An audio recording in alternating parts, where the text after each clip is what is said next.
ধারাবাহিকের শুরুতে আমরা দেখতে পাই ঝাঁপি টাকার ব্যাগ কিডন্যাপ হয়ে যাওয়ায় বসে বসে কান্না করছিল।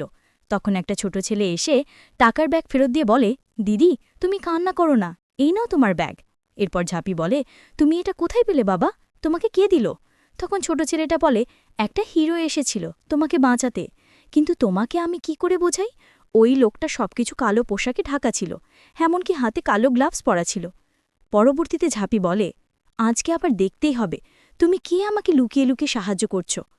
অন্যদিকে আমরা দেখতে পাই ইনকা মনে মনে বলে, দীপ তুমি যদি সত্যি এখানে এসে থাকো তাহলে কখনোই তুমি ঝাঁপির সামনে যাবে না, নিশ্চয়ই তুমি বাইকে করে এখানে এসেছ। পরে সিনে ঝাঁপি কালো হুডি পরা লোকটাকে খুঁজতে বেরিয়ে পড়ে।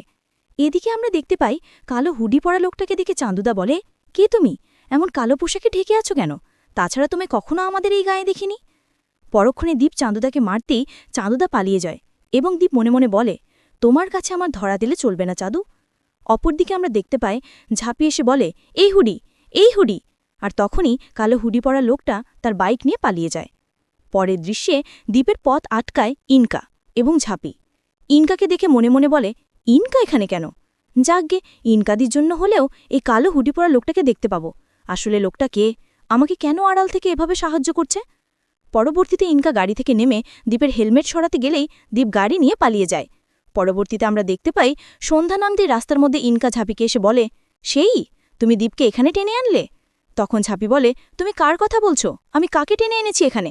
এরপর ইনকা বলে, ন্যাকা, তুমি জানতে না ওটা দীপ ছিল? তখন ঝাঁপি বলে, না তো, আমি কি করে জানবো?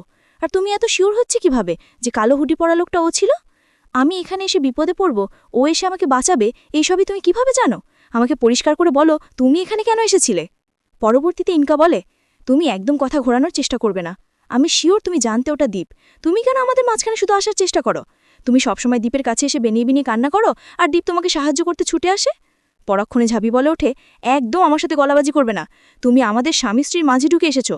আমার স্বামী যদি আমার বিপদে এগিয়ে আসে তাহলে তোমার সমস্যাটা কোথায়? তাছাড়া তুমি যে ওকে কোনো শর্ত দিয়ে রাখুনি সেটার কোনো গ্যারেন্টি আছে? না হলে কেন আমাকে এভাবে লুকিয়ে সাহায্য করবে? অন্যদিকে আমরা দেখতে পাই দীপ মন্দিরে গিয়ে ঠাকুরের সামনে বলে, মা তুমি আমাকে কেসের পরীক্ষার মধ্যে ফেললে, একদিকে ইনকা একদিকে ঝাঁপি। আমি ছোটবেলা থেকেই ঝাঁপিকে অনেক সম্মান করি, আর সেই কারণেই আমি চাই ও অনেক বড় হোক, যেন ওর ভালো হয়। কিন্তু সেই ভালোটা সবসময় ইনকা বাধা সৃষ্টি করে। আসলে এখানে ইনকার কি দোষ? ইনকা তো একটা মেয়ে, ওর সামনে ঝাঁপি এভাবে ঘুরে বেড়ায়। ঠাকুর তুমি আমাকে পথ দেখাও, আমি কি করব? একটু মোড় ঘুরিয়ে আমরা ঝাঁপি ইনকাকে দেখতে পাই। ঝাঁপি ইনকাকে বলে, এতক্ষণে আমি তোমার সব কথার ক্লু বুঝতে পেরেছি। তুমি হয়তো দীপকে কোনো শর্ত দিয়ে রেখেছ, যার কারণে আমার সামনে এসে সাহায্য করতে পারছে না বিধায় লুকিয়ে সাহায্য করছে। সেদিন তুমি আর ও অফিসে যাওয়ার পথে জিজ্ঞেস করলাম, দশমীর দিনে কোনো খদ্দের হচ্ছে না, তখন কোনো কিছু না বলে গোমরা মুখ করে চলে গেল।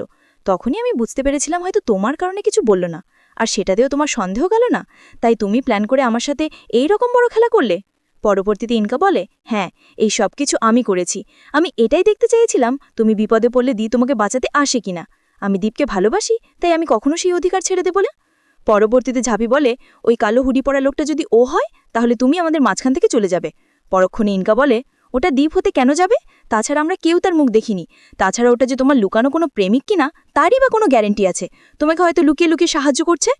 ইনকার কথায় ঝাঁপি রেগে গিয়ে বলে, আমি প্রথমবার তোমার কথা হ্যাঁ মিলাবো, কেননা আমারও জানতে হবে আসলে ওই লোকটাকে। তখন ইনকা বলে, আজকে রাতেই প্রমাণ হয়ে যাবে। পরের সিনে আমরা সরকার বাড়িতে দেখতে পাই ঝাঁপি বাড়িতে আসতে কাসাই বলে, তোর এত বড় একটা ক্ষতি হয়ে গেল, আমাদের কিছু জানালি না কেন? তোর তো অনেক বড় লোকসান হয়ে গেল। ঠিক তখনই ইনকা এসে বলে, কিসের লোকসান হলো? ইনকা এটাও বলে যে তোমার যে আজকে এত বড় লোকসান হবে সেটা তো দীপ জানতো, তোমাকে ফোন করে জানায়নি। পরবর্তীতে কাসাই বিতান চুন্নি সময় মিলে ভিপকে বলে, দাদা ভাই তুই জানার পরও ঝাঁপিকে এত বড় বিপদের মুখে কেন ঠেলে দিলে? কেন গেলি না ওকে বাঁচাতে? তখন দীপ বলে, আমি ওকে জানাতে চেয়েছিলাম, কিন্তু ঝাঁপির ফোন সুইচ অফ ছিল। পরক্ষণে ঝাঁপি বলে, আমি তখন থেকে একটা কথা বলতে চাইছিলাম, কিন্তু বলার সুযোগই দিচ্ছ না। আমার কোনো লোকসান হয়ে যায়নি, আমাকে বাঁচাতে সে এসেছিল। যেমনভাবে আমার দোকান ফিরিয়ে দিয়েছে ঠিক তেমনভাবেই আমার লোকসান হওয়া থেকে বাঁচিয়েছে। অন্যদিকে আমরা দেখতে পাই ইনকা দীপকে বলে, আজকে একটু ইমার্জেন্সি কলকাতায় যাওয়া দরকার। অন্যদিকে আমরা দেখতে পাই কাসাই ঝাঁপিকে বলে, তাহলে আজকে একটা ফুচকা পার্টিও হয়ে যাক। তখন ভাবি বলে, আজকে আমার একটা হোম ডেলিভারি আছে, আমরা কালকে না হয় ফুচকা পার্টি করে নেব। এটা বলেই বাড়ি থেকে বেরিয়ে যায়। পরবর্তীতে আমরা রাস্তায় দেখতে পাই ঝাঁপি ইনকার জন্য রাস্তায় অপেক্ষা করছে। তখন একটা ফকির এসে বলে, মা আমাকে কিছু খাবার জন্য টাকা দেবে? তখন ঝাঁপি বলে, আমার কাছে তো এখন কোনো টাকা নেই। এটা বলেই ঝাঁপি তার বেঁচে যাওয়া পোলাও মাংসটা বের করেই ফকির লোকটাকে খেতে দেয়। আগামী পর্বে আমরা দেখতে পাবো ঝাঁপি দীপকে ফোন করে বলে, হোম ডেলিভারি করে ফেরার পথে আমার স্কুটিটা খারাপ হয়ে গেছে। তখন দীপ বলে, তুই আস্তে আস্তে ওখান থেকে হেঁটে আয়, তারপর আমি দেখছি। পরক্ষণে ঝাঁপি ইনকাকে বলে, এবার বুঝতে পারলে ইনকাদি, তোমার জন্যই ও আমাকে সাহায্য করতে পারতো না, তুমি নেই তাই নিমিষেই আমাকে সাহায্য করার জন্য ছুটে আসছে। অন্যদিকে আমরা দেখতে পাই ঝাঁপিকে রাস্তার মধ্যে কিছু লোক তুলে নিয়ে যায়। তখন ঝাঁপি মনে মনে বলে, আমি যে তোমার কাছে মিথ্যা অভিনয় করতে গিয়ে সত্যি আটকে পড়লাম, তুমি সত্যি কি আমাকে আসতে বাঁচাতে? তো বন্ধুরা, এই ছিল আজকের আপডেট। পরবর্তী আপডেট পেতে আমাদের চ্যানেলটি এক্ষুনি সাবস্ক্রাইব করুন।